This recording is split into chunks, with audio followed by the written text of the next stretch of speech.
Hello, I'm speaking to you here from Holy Name Church, where I usually come and visit the children.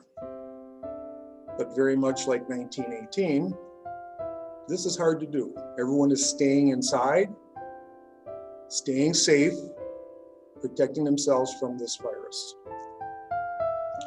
However, I want to tell you my story. I am St. Nicholas of Myra. This is an area in ancient Turkey, and I was an archbishop there in the 4th century. As archbishop, I knew my flock, the people who worshiped, who believed, and I knew of a man who had lost his wife, and he had 3 small girls, and he could not provide for them anymore.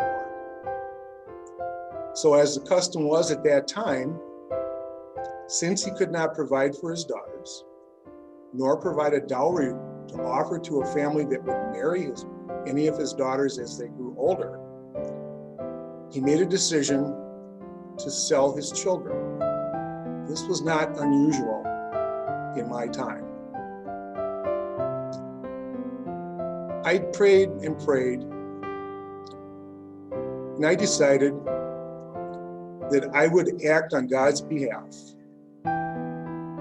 God blessed my family with tremendous wealth.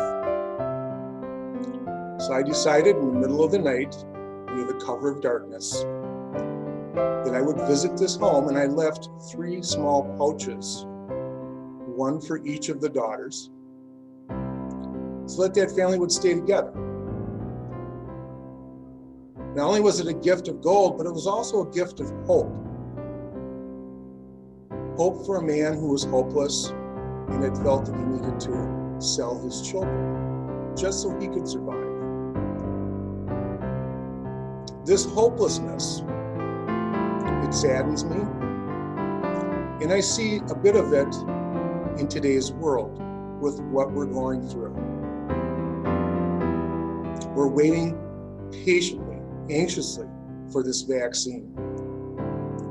But I want you all to know that you have a vaccine for hopelessness. It's called kindness. Recognize that you are part of God's creation. Everything that happens is all part of God's plan, part of God's creation. And remember, you were all created in God's image. So when you look upon one another, whether it's a stranger or a family member, look at them in that light. See God within them, because it is the image of God. Now, that's the most tremendous gift that you can give, is that kindness, that vaccine. You will receive gifts this year, many of you, bicycles, computer PlayStations, phones, all material things. All material things, and those are all fine and well. But I'd like to talk about the gifts that you get every single day. The gifts of knowledge. Someone has shared something they know with you. Your school teachers who teach you math, and English, geography, and history, and this new thing called computer science.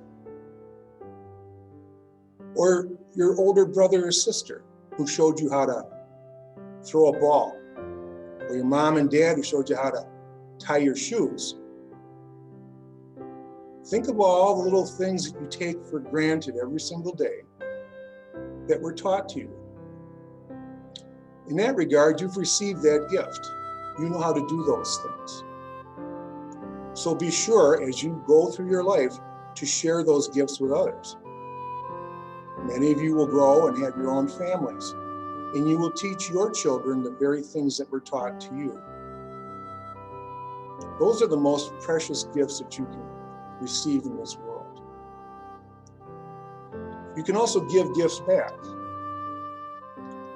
You can say please. You can say thank you. don't be afraid to ask questions. This is a time that makes people question many things. And that's a good thing.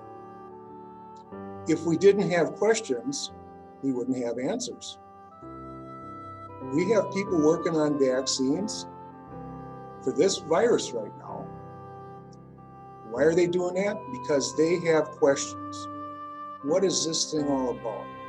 And how can we defeat this? Because it's harmful to us. So questions are good. Without questions, you wouldn't have lights. You wouldn't have any of the modern conveniences. So be curious. Try not to be too pushy in the curious nature that you might have. But remember, give back the gifts that you've received. Be polite. Be kind.